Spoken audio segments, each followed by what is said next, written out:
নয়, এটা ব্যারিস্টার আসাদুদ্দিন ওবেসী সাহেবের আইডিওলজি নয়, এটা মিমের আদর্শ নয়। মথাবাড়ির রাজনীতির নর্দমায় নেমেছি, কোমরে গামছা বেঁধে নেমেছি, মাথায় কাফন বেঁধে নেমেছি, জয় বিজয় জানে আল্লাহ তাআলা। কিন্তু যখন নর্দমায় নেমেছি, মথাবাড়িকে রাজনীতির মধ্যে যে ইমানদারি আছে, স্বচ্ছতা আছে, সেটা শিখিয়ে দিয়ে যাব। কে বলেছে ইমানদারির সাথে রাজনীতি হয় না? 1,40,00,000 টাকার টেন্ডারে 30 লাখ টাকার কাজ করে 1,10 লক্ষ টাকা তুমি হজম করো। আর তোমার কাছ থেকে আমাকে ইমানদারি শিখতে হবে, তোমার কাছ থেকে আমাকে রাজনীতির স্বচ্ছতা শিখতে হবে। তুমি খাবে, লুটবাজারি করবে, তুমি মানুষের অধিকারকে নষ্ট করবে, তুমি যুব সমাজকে পঙ্গু করে দেবে, তুমি ভবিষ্যৎ প্রজন্মকে নষ্ট করে দেবে। আর আমি যখন এই সমস্ত কিছুর বিরুদ্ধে বলতে যাই, তখন তুমি মানুষের মধ্যে ভুল শব্দ ছড়াও। কি এই দেখ দেখ দেখ বিজেপির সাথে কোথায় জোট করে নিয়েছে। পড়াশোনা জানিস কানাচোদা? পড়াশোনা জানিস?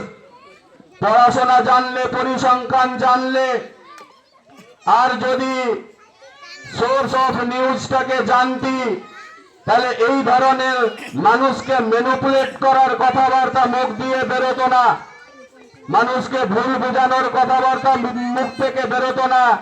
আজকে বিজেপির ভয় দেখিয়ে তুমি 15 বছর ধরে ভোটকে লুট করে চলেছো। বিজেপিকে ঠেকানোর দায় শুধু মুসলমানের ঘাড়ে।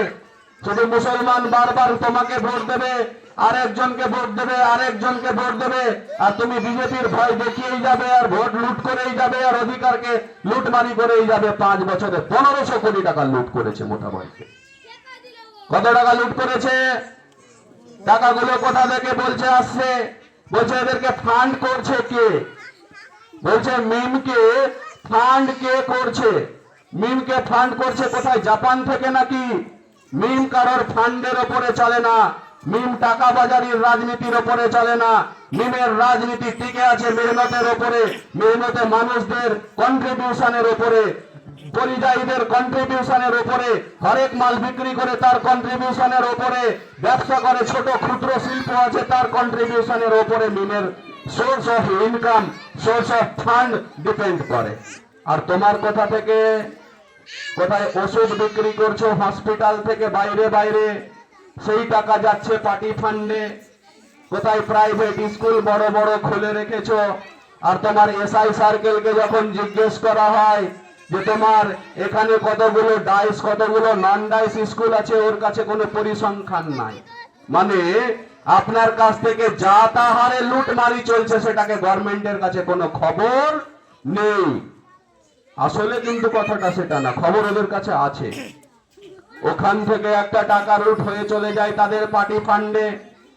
স্বাস্থ্য ব্যবস্থার জন্য যাবেন আপনি মালদা মেডিকেল কলেজে, রাস্তার দুধার ধরে খুলে রেখেছে প্রাইভেট নার্সিং হোম।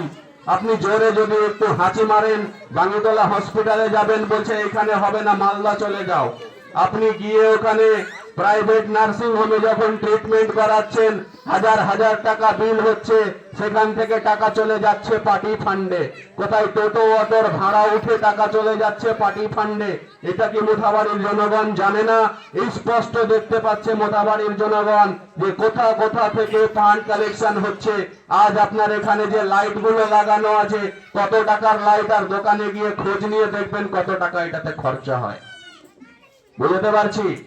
এই যে লাইট গুলো লাগানো আছে দেখবেন, এই টেন্ডার ভ্যালু কত আছে দেখবেন, আর এর বাজার মূল্য কত আছে দেখবেন। আপনাদের আইডিয়া হয়ে যাবে লুটমারি কোথায় হচ্ছে আর এই টাকা যাচ্ছে কোথায়। আর এই যে টাকাটা যখন গিয়ে নেতার পকেটে গিয়ে জমা হচ্ছে, আর ভোটের আগে বস্তাতে করে টাকা নিয়ে এসে যখন